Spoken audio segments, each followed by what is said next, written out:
அருமையானவர்களை, இந்த நாளிலும் அவனுடைய வார்த்தையை நான் இடத்திலே கொண்டு வருகிறேன். ஏசாயா 43:25 வசனம் பாருங்களேன். நானே உன் மீறுதல்களை என் நிமித்தமாக குலைத்து போடுகிறேன், உன் பாவங்களை நினையாமலும் இருப்பேன். ஆண்டவர் எவ்வளவு கிருபையுள்ள தேவன் பாருங்களேன், எவ்வளவு இரக்கமுள்ள தேவன், மன்னிக்கிறதற்கு தயை பெருத்த கர்த்தர். அவர் நம் பாவங்களை நினையாமல் இருக்கிறாராம். அவர் நிமித்தமாக நம்முடைய மீறுதல்களை குலைத்து போடுகிறாராம். இப்ப இதுல பாருங்களேன், அவர் சொல்றாரு நானே. அப்ப நம்ம பாவங்கள் மன்னிக்கப்பட்டிருக்கிறது. புதிய ஏற்பாடுல நம்ம இருக்கிறோம். இயேசு அவருடைய சொந்த ரத்தத்தை சிந்தி, எல்லா ரத்தத்தையும் சிந்தி நமக்காக அடிக்கப்பட்டு விலை கிரயத்தை செலுத்தினார். அதனால அவர் சொல்ல முடியும், நானே. நீ இதுல செய்யறதுக்கு ஒண்ணுமே இல்லை. அப்ப ஆண்டவர் நம்ம மன்னிக்கிறதற்கு நம்ம எதுவுமே செய்யல. நம்முடைய சொந்த முயற்சியோ அல்லது நம்ம ஜப வாழ்க்கையோ இது அல்ல. அவர் அதான் போட்டிருக்கு, என் நிமித்தமாகவே.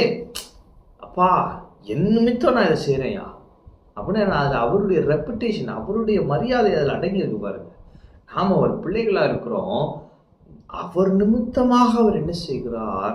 நம்முடைய மீறுதல்களை குலைத்து போடுகிறார், பாவங்களை நினையாமலும் இருக்கிறார். ஆமென். அப்ப இன்னைக்கு நான் உங்களை பார்த்து சொல்லுகிறேன், கர்த்தருடைய அன்பை இன்று நீங்கள் அனுபவிக்க போகிறீர்கள்.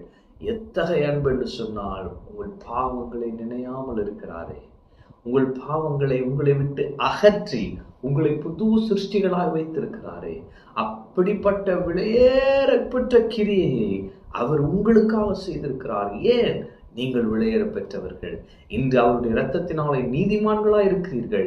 இன்று அவருடைய இரத்தத்தினாலே நீங்கள் பரிசுத்தவான்களாய் இருக்கிறீர்கள். நம்முடைய கிரியைகளினால் அல்ல, சிலுவையிலே அவர் நமக்காக செய்த கிரியை நிமித்தமாய் நாம் இன்று பரிசுத்தவான்களாய் அவருக்கு சொந்த ஜனங்களாய் இருக்கிறோம். இன்றைக்கு கர்த்தர் உங்களை பார்த்து சொல்லுகிறார், உன் பாவங்களை நினையாமல் இருப்பேன். ஆமென். ஒருவேளை நீங்க அதுல கில்ட்லயே இருக்கீங்களா, அது குற்ற உணர்ச்சியிலே இருந்துட்டு இருக்கீங்களா, இதை நான் செஞ்சனால இப்படி இருந்துட்டு இருக்கேன், நீ ஆண்டவர் சொல்றார், உன் பாவங்களை நினையாமல் இருப்பேன். ஆமென். அதை அப்படியே அவர் தூரமா ஆழத்துல கொண்டு போய் போட்டார்.